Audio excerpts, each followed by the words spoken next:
እንደምናላችሁ ውድ የዜና ቻናል ቤተሰቦቻችን የሰዓቱ መረጃ ደርሶናል። ከእናንተ የሚጠበቀው ሰብስክራይብ እንድታደርጉ ይህን ቻናል እንደዚሁ አዳዲስ መረጃ ደርሳችኋል።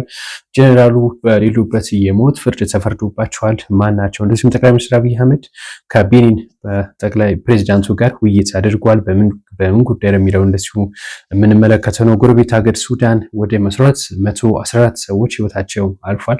ስለ ሰፋ ያለ መረጃ አለን። የነዳጅ ዋጋ በ4% ጭማሪ አሳይቷል የተባለው የሆርሙዝ ሰርጥ ጉዳይ እጅግ አሳሳቢ መሆኑም ጭምር ታውቋል። ስለሱ መረጃው አለን። ጠቅላይ ሚኒስትር አብይ አህመድ እንደዚሁ ለሀዘናቸው ለመግለጽ ወደ ኳታር አቅንተዋል የተባለው የቀድሞ ኳታር ገዢ ህይወታቸው ማለፉ ይታወቃል። ንጉሱ ማለት ነው። ስለሱ መረጃው አለን። እንደዚሁም ደግሞ የተለያዩ ዓለም አቀፍ ጉዳዮችን እናነሳለን። የሞት ፍርድ የተፈረደባቸው እንደዚሁም የፓኪስታን አየር መንገድ አቶ ተወልደን ለመቅጠር ወይም ደግሞ ኃላፊነትን ለማስረከብ ስምምነት ላይ መድረሱም ጭምር መረጃው ደርሷል። እነዚህና በርካታ ጉዳዮችን እናነሳለን። አብራችሁ የመጀመሪያው መረጃችን የሚሆነው ጄኔራል ሄሜቲ በሌሉበት የሞት ፍርድ እንደተፈረደባቸው መረጃዎች ወጥተዋል። ሄሜቲ እና አልቡርሃን ለበርካታ እንግዲህ ወራት ሲዋጉ እንደነበር ይታወቃል።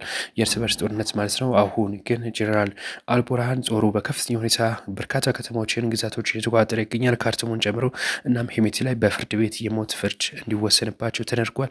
ንብረታቸው እንዲወረስም ሆኗል። ሌሎች 15 የሚደርሱ የጦር አዛዦችም አንድ ላይ እንደዚሁ ቅጣት እንደሚጠብቅ ቸው ጭምር ነው የደረሰን መረጃ የሚያሳየው ማለት ነው። እንግዲህ ጀነራሉ ከዚህ ጋር በተገናኘ እስካሁን የሰጡት ሀሳብ እንደሌለም ጭምር የተነገረው። ጀነራል ሄሜቲ በኢትዮጵያና እንደዚሁም በሌሎች በሳውዲ በተለይ ድጋፍ እንደሚደረግላቸው ይታወቃል። የፓኪስታን እንደዚሁ ፓኪስታንን በተመለከተ የፓኪስታን አየር መንገድ እንደዚሁ ቅጥር ሊፈጽም እንደሆነ ታውቋል። የሚቀጥሩት ደግሞ ኢትዮጵያዊ ተወልደ ገብረ ማርያም በዋና ስራ አስፈጻሚነት ሊቀጥር እንደሆነ ነው ያስታወቀው። ይህ የፓኪስታን አየር መንገድ 60%ን ለመሸጥ አቅዷል የተባለው ለግል ድርጅቶች። እናም ያንን በበቂ ሁኔታ የሚመሩለትን ሰው እየፈለገ ነው። አቶ ተወልደ 11 ዓመት የኢትዮጵያ አየር መንገድን መምራታቸው የሚታወስ ነው እና ለዛም ይመስላል የተመረጡት ተብሏል።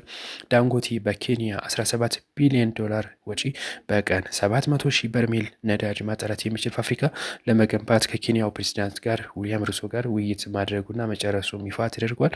አፍሪካው ቢሊዮነር በኬንያ የነዳጅ ማጣሪያን ለመገንባት ማቀዳቸው ብዙዎችን አነጋግሯል። ያው በኢትዮጵያም እንዳላቸው ይታወቃል የተፈጥሮ ጋዝ ቢሆንም።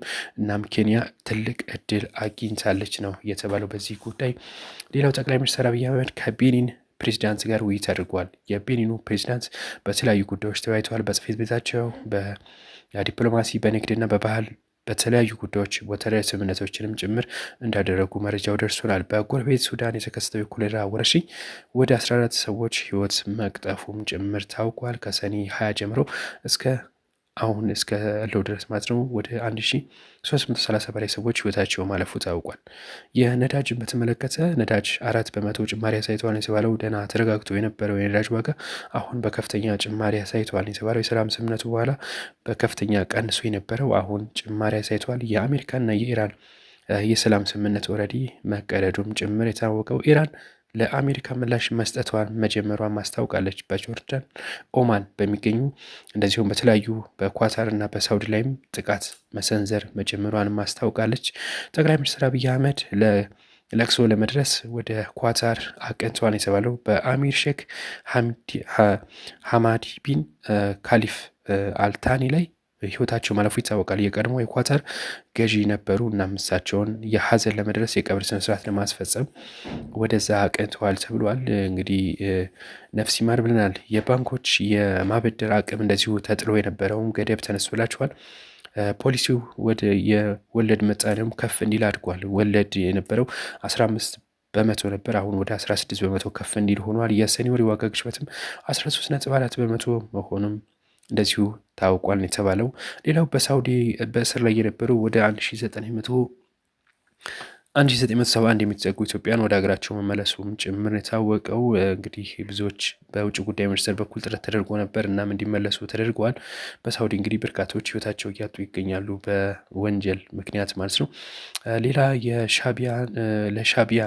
ለሻቢያ ከመገረድ ለብልጽግና መገረድ ይሻላል ሲሉ የቀድሞው የፌዴሬሽን አፈ ጉባኤ ኪሪያ ኢብራሂም ናቸው ይህን የገለጹት እና ብዙዎች ተናግረውበታል። በዚህ ንግግራቸው ሰፋ ያለ መረጃ መመለስ ነው የሚሆነው በዚህ ጉዳይ። የአዲስ አበባ በጀት የ2019 ማለት ነው 502.72 ቢሊዮን ብር ሆኖ ጸድቋል። የአዲስ አበባ ምክር ቤት ባካሄደው 3ኛ ዙር እና 5ኛ ዓመት የስራ ዘመን ስብሰባ ላይ ይህንን በጀት ማጽደቁን የታወቀው 502.27 ቢሊዮን ብር እጅግ ግዙፍ በጀት እንደሆነም ጭምር ታውቋል።